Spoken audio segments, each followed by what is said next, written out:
In February 2015 in North Carolina, a 26-year-old mother of 4 children was one of 3 winners of a huge Powerball jackpot totaling $564 million. The chances of that happening were 1 in 175 million. So how does the lottery work, and what should you do if you win? Well, in America, only 44 states have lotteries, plus the District of Columbia, Puerto Rico, and the U.S. Virgin Islands. The other U.S. states exclude themselves for various reasons, like religious objections, or in Nevada's case, the fact that they already have other gambling agencies. Lotteries are mostly government-run, and state officials use part of the proceeds toward funding things like education. Across the country, lottery sales totaled $70 billion for the year 2014. So what happens if you actually win big in the lottery?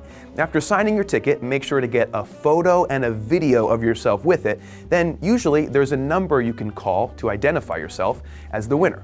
However, you don't have to come in to claim the prize just yet. Depending on the lottery and the state you're in, sometimes you have up to a year to claim the prize. In fact, financial advisors usually recommend that you wait. Before you claim the prize, you need to have a few things figured out. Do you want the annuity prize or the cash lump sum? What are you going to say to the press? Do you want to remain anonymous? And is that even possible in your state? Find a lawyer or a certified financial planner, or both, and possibly a press agent to help you figure out the details. If you win the lottery, you can be offered the annuity prize or the cash prize. The annuity is listed at a higher face value because it's invested in safe bonds and the prize money is released to you over time. However, most people take the cash lump sum amount. On paper, it seems drastically lower than the annuity prize, but most people think that they can invest the money themselves and make a higher overall profit. Usually, taxes hit lotto winners pretty hard. The IRS alone can take up to 40% of your prize money. Then you can face an additional state tax. Mega Millions reports that only about half a dozen states don't tax lotto winnings. If you live in New York City, you may be paying one of the highest state taxes on lotto winnings at around 13%.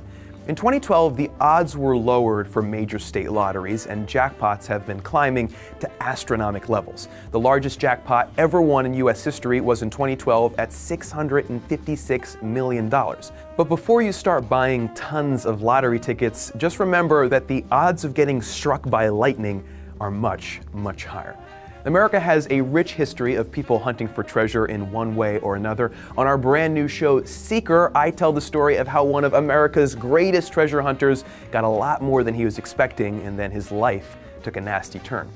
It could be painted as a classic cursed treasure scenario of paranoia twisting an obsessed mind, but the story is about so much more than that, because the gold on the ship didn't just mess with Tommy's mind.